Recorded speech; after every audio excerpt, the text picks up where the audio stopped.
The Earth was not born with a snarl. For billions of years, life was a silent, microscopic soup, a world of peaceful drift and chemical absorption. But 500 million years ago, the silence was shattered. Something fundamental changed in the blueprint of life, the invention of the hunt. We begin our journey in the Cambrian oceans, a world that looks more like a fever dream than our own planet. Here we meet the world's first true terror. Imagine a creature 3 feet long when everything else is the size of a coin. This is Anomalocaris. With undulating flaps along its body and 2 barbed, spiraled arms reaching out from its face, it is the prototype for every nightmare that followed. It possesses the world's first complex eyes, 16,000 lenses staring through the silt. To the trilobites scuttling on the seafloor, Anomalocaris isn't just a fish, it is an inescapable god of the abyss. As the eons grind forward into the Silurian and Devonian periods, the arms race accelerates. The soft bodies of the early world are no longer enough. Life begins to ironclad itself. This is the era of the placoderms, the armored fish. Deep in the subtropical reefs, a shadow blocks out the sun. It is Dunkleosteus. Imagine a predatory tank the size of a school bus. It doesn't have teeth in the way we understand them. Instead, its skull is a living guillotine. 2 pairs of razor-sharp bony plates extend from its jaw. When it opens its mouth, a process taking only a 50th of a second, it creates a powerful vacuum, pulling its prey into a dark, inescapable maw. Its bite force is calculated at 6,000 newtons, enough to crush the shells of its rivals as easily as dry leaves. But the water is becoming crowded. Evolution begins to eye the shore. In the humid, oxygen-rich forests of the Carboniferous, the predators are not yet the reptiles we know, but the giants of the undergrowth. Because the air is thick with oxygen, insects grow to impossible proportions. Above the stagnant swamps, Meganeura, a dragonfly with the wingspan of a hawk, reigns supreme. It is a high-speed aerial assassin, its multifaceted eyes tracking the slightest tremor in the ferns. Below, in the muck, Arthroplura, a millipede the length of a car, ripples through the decaying flora. While it began as an herbivore, the world it inhabits is becoming one of eat or be eaten. This is the dawn of the killers, a time when life learned that to survive it had to consume. The stage is set, the peace is over, and the true monsters are just beginning to wake up. As we move from the oxygen-heavy swamps of the Carboniferous, the world undergoes a violent transformation. The continents have smashed together into one giant landmass, Pangaea, and the humid forests have withered into vast, scorching deserts. This is the stage for the greatest dynasty in the history of life. Welcome to the Mesozoic. For 165 million years, the terrible lizards didn't just inhabit the earth, they mastered it. But to understand the predator, we must look past the roar. We begin in the late Jurassic, under the silver light of a prehistoric moon. In the ferns, a pack of Allosaurus moves with a ghostly, bird-like grace. They are the lions of the Jurassic, surgical, calculated, and terrifyingly fast. They don't rely on brute force alone. Their skulls are designed to act like a hatchet, swinging down into the flesh of massive sauropods, letting gravity and blood loss do the heavy lifting. But as the clock of evolution ticks toward the late Cretaceous, the arms race reaches its terrifying zenith. Enter the tyrant. Tyrannosaurus Rex is not merely a scavenger or a mindless brute. It is the most sophisticated killing machine ever to walk the dry earth. Imagine a predator weighing 8 tons, yet balanced on legs that could carry it in terrifying bursts of speed.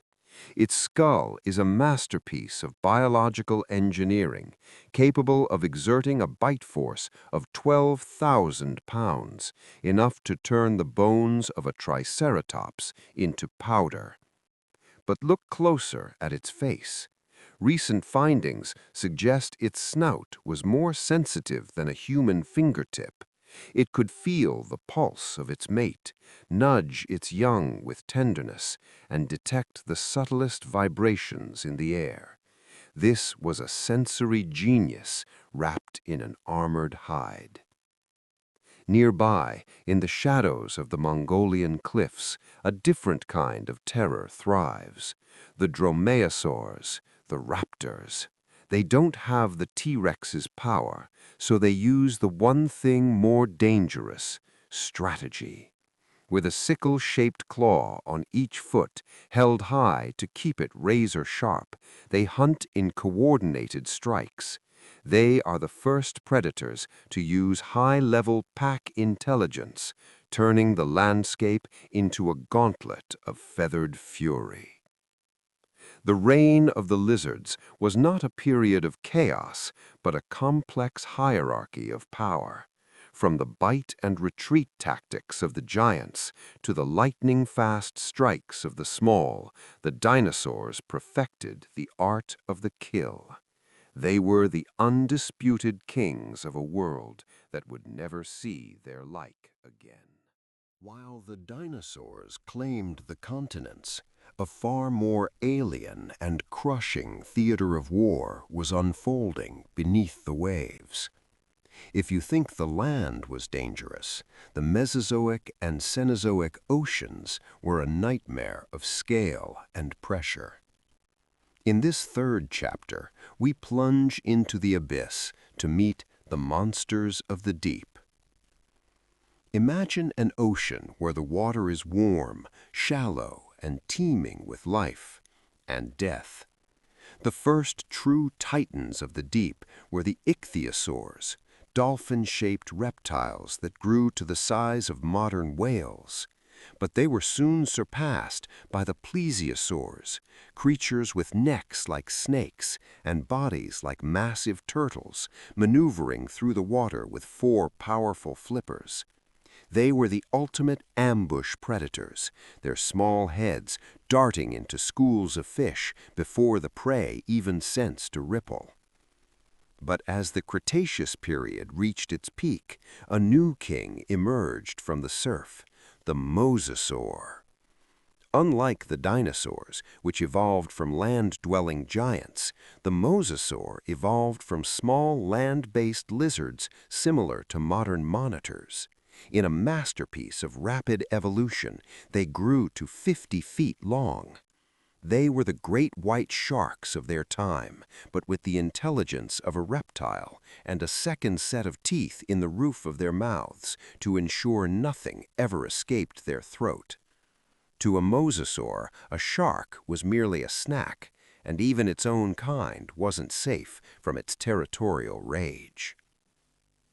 As the age of reptiles faded, the throne of the ocean didn't stay empty for long. Enter the Cenozoic era, and with it the most famous predator to ever haunt the salt spray, Otis megalodon.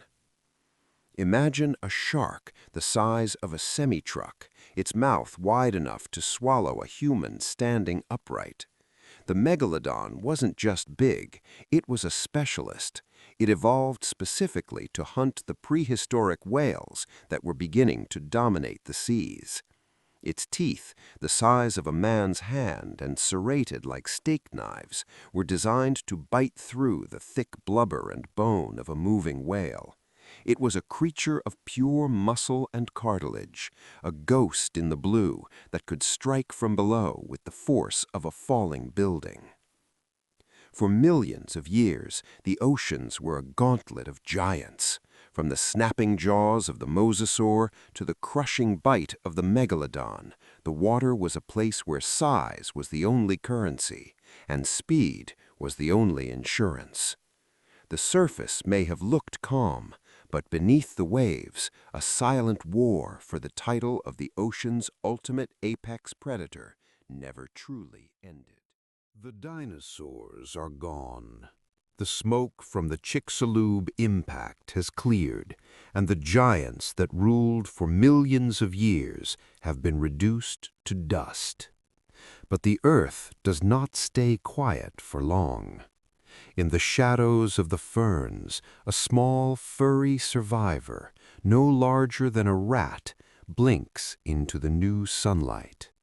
This is the beginning of the Cenozoic, the age of mammals. For a time, there was a power vacuum. With the great theropods dead, nature experimented with terror birds, flightless 10-foot-tall predators with hatchet-like beaks. But the future belonged to the warm-blooded. Mammals began to trade their burrowing instincts for muscle and bone. By the Eocene and Oligocene, the landscape was haunted by hell pigs, the entelodonts. Imagine a pig the size of a cow, with a face covered in bony warts and a mouth full of massive, crushing teeth. They weren't just scavengers, they were the bullies of the plains, capable of cracking bone to get to the marrow. They were joined by Hyanodon, a predator with a skull twice the size of a modern lion's, possessing a bite that could snap a spine in a single crunch. However, the true mastery of mammalian hunting arrived with the cats. The most iconic of these was Smilodon fatalis, the saber-tooth. Smilodon was not built for a long chase, it was a heavyweight wrestler. With forelimbs denser and more powerful than any living feline, it would pin its prey to the ground, using its sheer bulk to immobilize a bison or a young mammoth. Only then would it deploy its signature weapons, 7-inch serrated canine teeth. It didn't bite blindly, it used those sabers to slice through the soft throat of its prey, ending the struggle in seconds with surgical precision. As the forests thinned and the great grasslands expanded, a new tactic emerged: the social hunt. The Canis dirus, or dire wolf, began to dominate the North American landscape. They weren't just bigger versions of modern wolves, they were heavier, with broader snouts and teeth designed for bone crushing. They hunted in packs, using coordinated endurance to wear down giants. The mammalian hunters brought something new to the art of the kill: high-speed metabolism and complex social structures. They could hunt in the freezing cold, they could plan, and they could communicate. The world was no longer just a place of teeth and claws.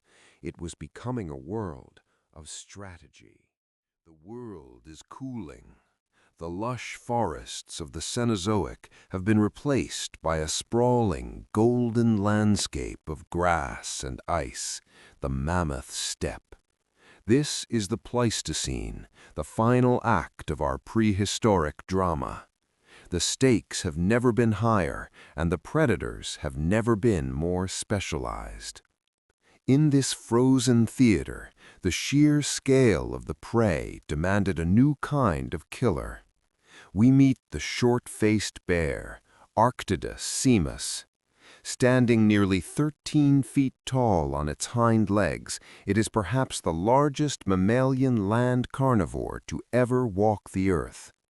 Unlike the grizzly bears of today, Arctodus had long, slender limbs built for sprinting. It was a high-speed scavenger and hunter, capable of bullying a pride of American lions off a kill just by its sheer, towering presence. In the thin, freezing air of the Ice Age, it was a mountain of muscle that moved with the grace of a sprinter. But as the glaciers advance and retreat, a new dynamic emerges.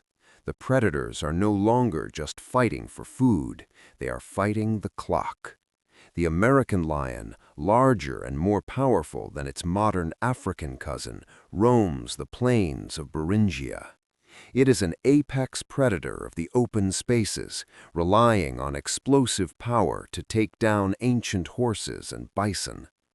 However, amidst the howling winds and shifting snow, a new shadow appears on the horizon.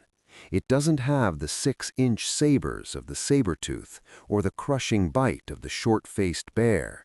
It has no claws to speak of, and its hide is thin and vulnerable to the cold. This is the arrival of early humans. Our ancestors did not survive through physical dominance.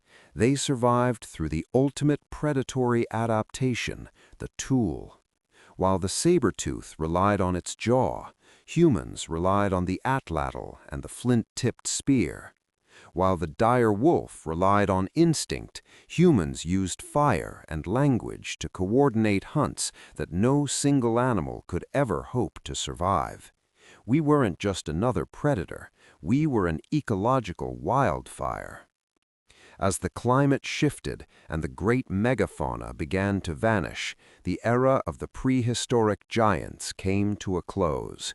The saber-tooth, the short-faced bear, and the dire wolf could not adapt to a world where the prey was disappearing and a new bipedal rival was rewriting the rules of the game.